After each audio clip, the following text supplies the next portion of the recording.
Hey guys, my name is Jennifer Wilson and I am your guide here at Simple Scrapper. In this video, I am exploring a little more in the 6x8 format. For the first time, I am creating a 6x8 layout, and this is going in my 2018 album. It all started last year when I was working on my December daily project. And while I had done 6x8 before, it didn't really click until recently. Now I'm just loving the size and I'm excited to get started.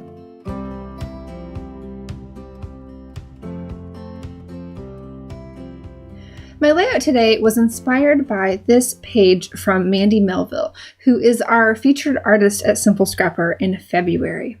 Each month we take our featured artist pages and make beautiful sketches to add to our membership library. This one is number 395, and that's what I'll be using as my starting point. So I am trimming up this photo that I actually took with the photo booth feature on my computer. So it wasn't very good quality, and so I knew it would be okay to print small, which is what I wanted to do for a 6x8 layout. Now I am trimming up some cardstock. This is the white orange peel cardstock from Basil. And there I have my foundation all ready to go. So I am already thinking about this sketch. I'm thinking about where the photo goes, and I'm looking for some flat die cut embellishments to go behind it to represent those floral features on the sketch. So I'm just looking for things with rounded edges, something that might go with some of the photo colors in the photo, including my darker cool tone top. And I also have some warm tones in my necklace, so I'll be looking for some accents in that color as well. I love just kind of shuffling through my die cuts and trying to figure out what is going to go. So I've selected the ones that I want to use. I have this today card here, and then I'm going to put the clouds over on top of that, and then adhere my photo down.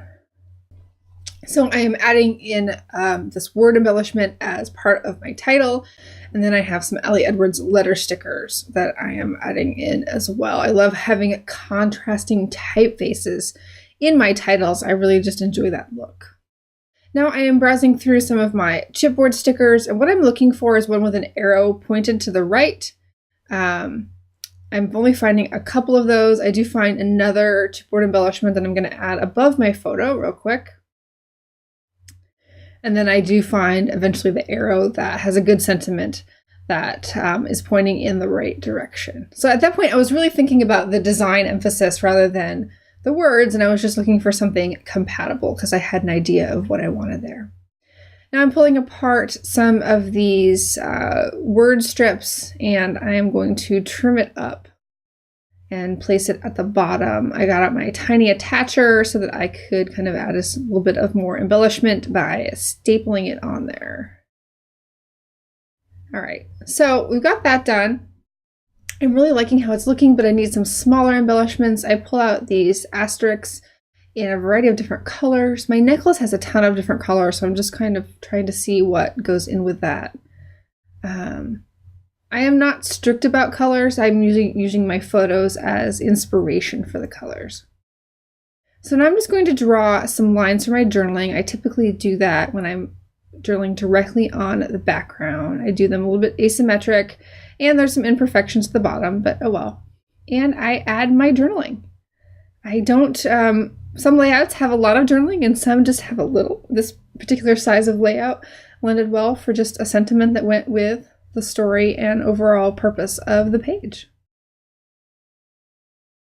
And then, as some folks have asked me recently, how come you don't date your layouts? I've decided to start dating my layouts, and I'm really liking the look. So here's my completed page, and I realized I didn't use any pattern paper, but I'm okay with that. I love just playing with embellishments and having a story come together with relative ease. And of course, the 6x8 format makes it fun and super simple.